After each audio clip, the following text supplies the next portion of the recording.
Hi friends, എല്ലാവർക്കും പുതിയ വീഡിയോയിലേക്ക് സ്വാഗതം. ഇന്നത്തെ വീഡിയോ എന്ന് പറയുന്നത് നമുക്ക് 220 നമുക്ക് എങ്ങനെ ഡിസ്ക് ബേഡ് മാറാം, എളുപ്പത്തിൽ എങ്ങനെ നമുക്ക് ഡിസ്ക് ബേഡ് മാറാം എന്നുള്ളൊരു കാര്യമാണ് ഇന്നത്തെ വീഡിയോയിൽ ഉൾപ്പെടുത്തിയിരിക്കുന്നത്. അപ്പോൾ നമുക്ക് എങ്ങനെയാണ് അത് സിമ്പിൾ ആയിട്ട് മാറേണ്ടത് എന്നുള്ളൊരു കാര്യത്തിലേക്ക് നോക്കാം.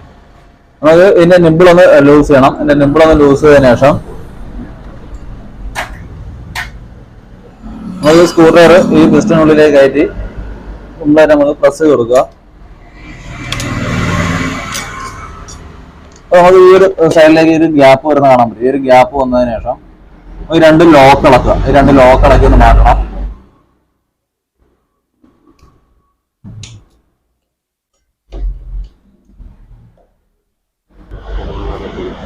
നമ്മൾ രണ്ട് ലോക്ക് അഴിച്ച് മാറ്റിയിട്ടുണ്ട്. അതിനുശേഷം നമുക്ക് ഈ റാഡ് നമുക്ക് തട്ടി കഴിഞ്ഞാൽ ഇതിലേക്ക് അഴിച്ചെടുക്കാം.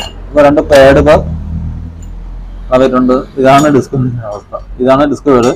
ഈ ഡിസ്ക് വേഡ് ഫുള്ള് ഇപ്പൊ തീർന്നിട്ടുണ്ട്. ഫുള്ള് തീർന്ന് ഈ ഒരു മെറ്റൽ ഭാഗമാണ് നമുക്ക് ഡിസ്കിന്റെ പ്ലേറ്റിൽ പിടിച്ചിരിക്കുന്നത്.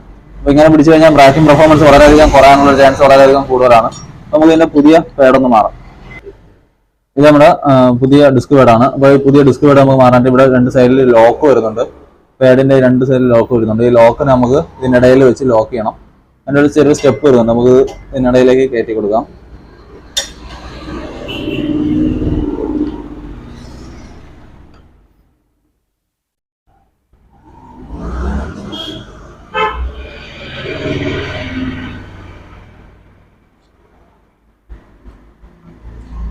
ഇനി നമുക്ക് ഇതിന്റെ ഈ റാഡ് നമുക്ക് ഇതിന്റെ സൈഡിൽ കൂടി നമുക്ക് പ്രസ് ചെയ്ത് കയറ്റാം.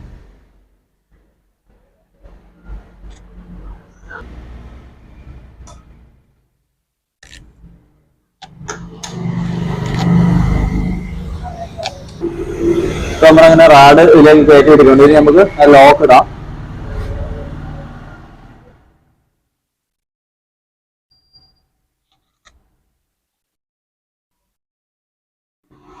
നമുക്ക് ഈ സൈഡിൽ ഒരു ലോക്ക് വരുന്നുണ്ട്. അപ്പുറത്ത് ലോക്ക് ഇട്ട് കൊടുക്കാം.